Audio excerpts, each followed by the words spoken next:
Thank you. This is amazing. I am unbelievably special to be here today.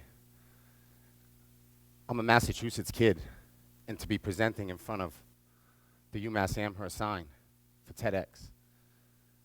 To think 15 years ago, I pulled in on this campus on a bus to play UMass. And to think 15 years ago, I scored 30 points. I was player of the game, live on ESPN. And to think 15 years later, be easy, my man. And to think 15 years later, I'm back to share my story and back to share my struggle. You know, I've traveled all across the country and dedicated my life over the last 3 years sharing my story. And I do it to make a difference. I do it to prevent one kid, one family from going down the road that I went down. I do it because I remember what it was like sitting in seats, listening to people present. And I remember saying, I'll never be like that guy. See, I grew up in Fall River, Massachusetts, 3 hours from here. My father, a politician, my mom, a hard worker. My brother, a big-time high school basketball star. I grew up under his shadow, that pressure.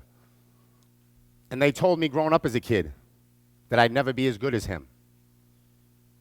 They told me I could not score 2,000 points. They told me that McDonald's All-Americans don't come for Fall River. They told me that the posters on my walls of Boston Celtics were a joke. They told me 6'1" white kids don't make it to the NBA. They were wrong. What I wish they told me, because alcoholism and addiction ran in my family, that I was 40 times more likely to suffer from it. I wish they told me that 90% of all addictions begin in the teenage years. I wish they told me that the first page of every addict's story is the red Solo cup and the blunt. See, at 18 years old, I stepped on the campus of Boston College. And at 18 years old, I opened my dorm room one night. And at 18 years old, I saw a pile of cocaine. And at 18 years old, I was offered one line. And at 18 years old, I promised myself that that one line would be a one-time deal. I wish they told me that one line could last 14 years. I wish they told me that one line would get me expelled from Boston College 4 months later. See, at 22 years old, I reached my dream. I became the poster, the Celtic on the wall. But at 22 years old, I was introduced to this thing they called OxyContin. And at 22 years old, they told me it was 40 milligrams, and they told me it cost $20. I wish they told me that that $20 was going to turn to $25,000 a month drug habit. I wish they told me that that 40 milligram pill would eventually turn to 1,600 milligrams a day.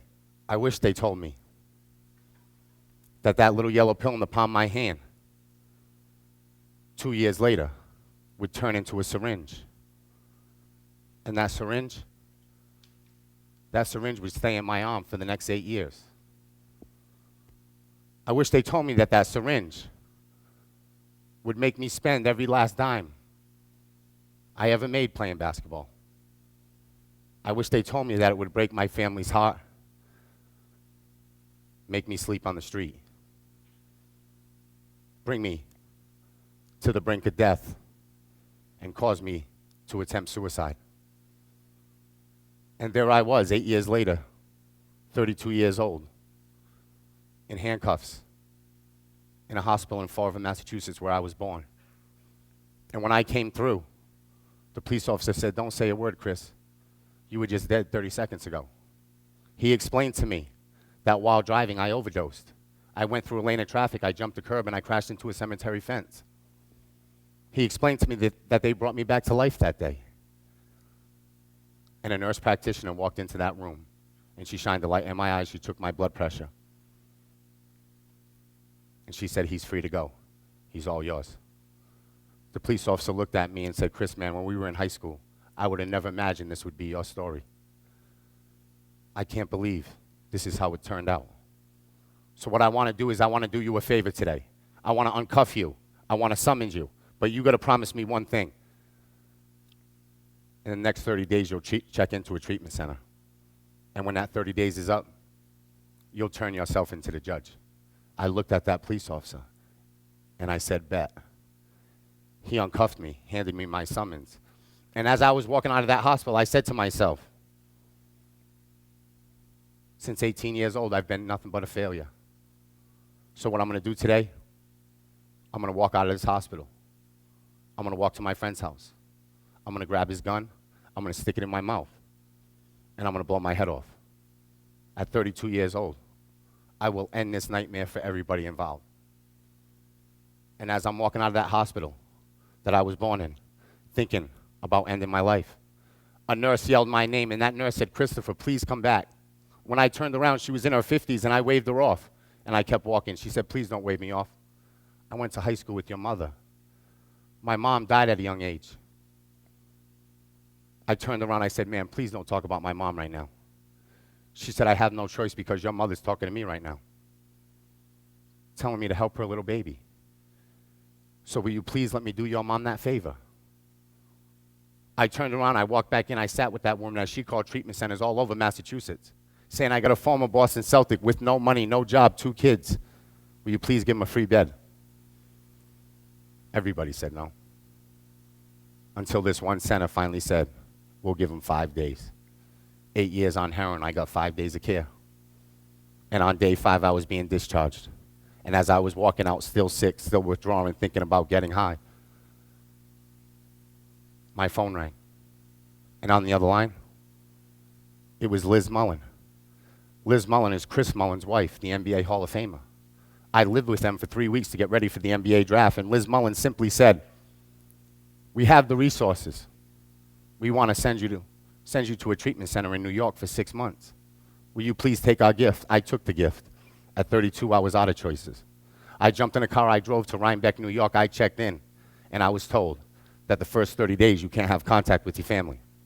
On day 30, they called me into the office for my phone call. When I called my wife, all she said was, can you come home? I'm going into labor. See, when I was found on the side of the road, my wife was 8 months pregnant, expecting our 3rd child. I looked at my counselor and I said, can I go home? He said, bad idea. I said, sir, please. At 22, I was on OxyContin for little Chris. At 24, I was on heroin for Sam. Please let me see one of my children come into this world sober. That man gave me a chance. He called me a taxi, and 4 hours later, I witnessed my son, Drew, come into this world. I sat with that little baby, sober and proud, for about 8 hours. And when that 8 hours ended, I told my wife, I'll be right back. I'm going for a walk. I never came back. I walked right out of that hospital, walked up to a liquor store, bought 2 pints of vodka, jumped on the phone, called my heroin dealer. He picked me up, and I was gone. 30 days earlier, I was found dead on the side of the road. 30 days later, I'm back on the same streets.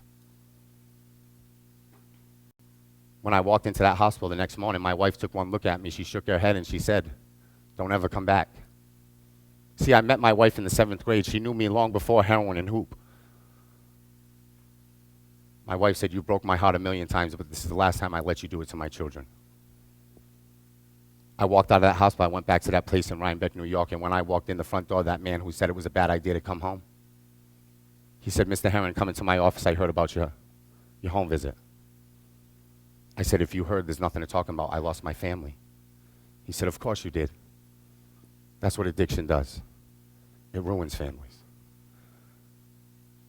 I walked out of his office and he said, Mr. Herren, be in my office at 10 o'clock. 10 o'clock tonight. I'm going to help you with this. All day I wondered, and at 10 I knocked. He called. I walked in. He flipped me a cell phone. I caught it.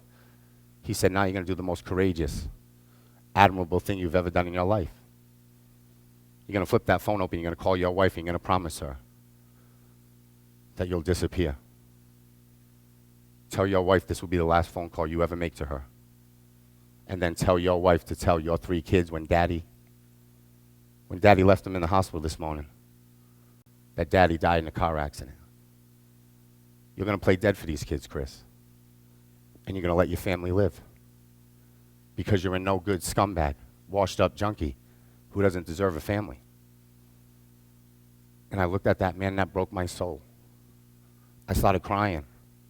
I flipped him back the phone. And I said, I've been calling myself that for the last 10 years. I know who I am. I'll be in your office first thing in the morning to make the phone call. I walked out of that office in tears, went back to my room, and what seemed to be the worst day of my life is now one of my best. Because I opened that door, I hit my knees, and I started praying. I started asking God for help. And that day I hit my knees was August 1st, 2008. And by the grace of God, August 1st, 2008 is my sobriety date.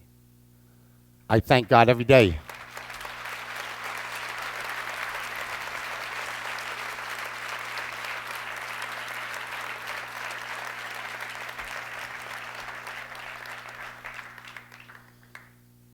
I thank God every day for that man's words. I thank God every day for that nurse who chased me out.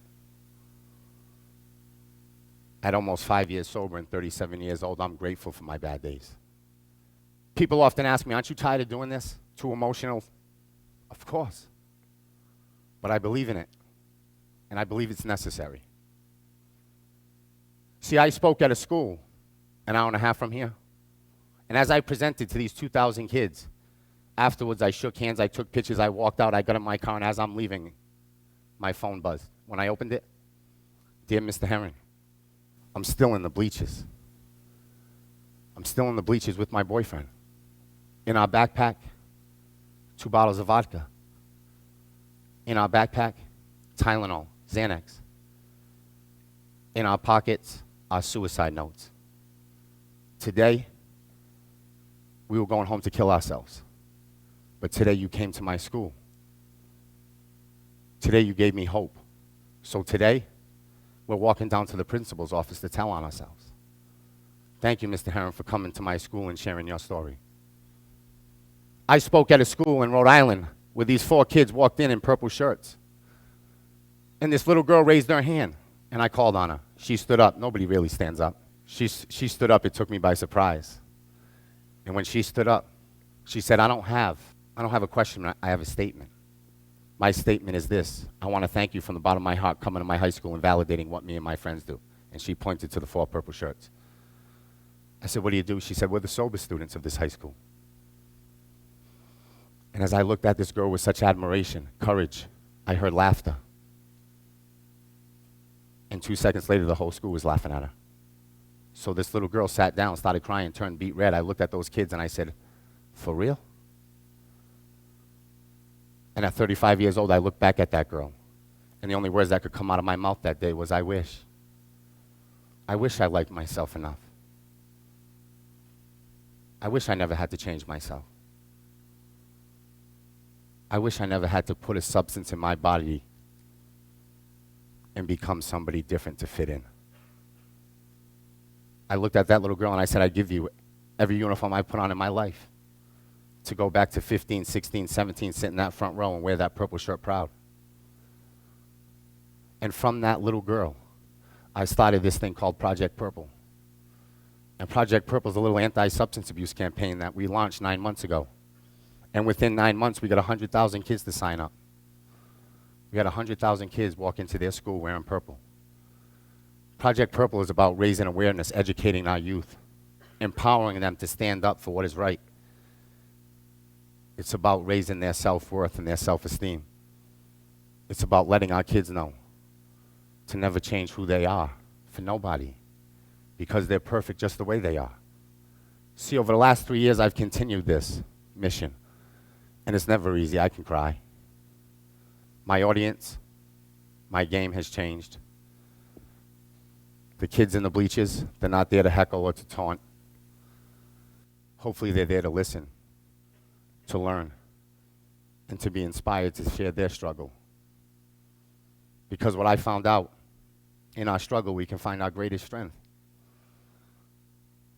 Today I'm sober, first and foremost. Today I'm a father.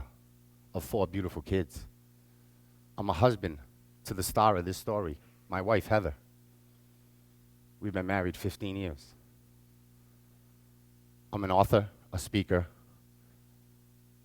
I'm a voice for the kids who cut, who burn, who are bullied. I'm a voice for the millions out there who are still sick and still suffering. Hopefully, I'm a game changer. Today, I'm grateful for everything that I've lost, and I'm grateful for everything that I've gained. I found my soul on this journey. I found my purpose in life. Is today your bottom or your beginning? And I will leave you with this. If you were a kid, would you look up to you? Thank you. God bless.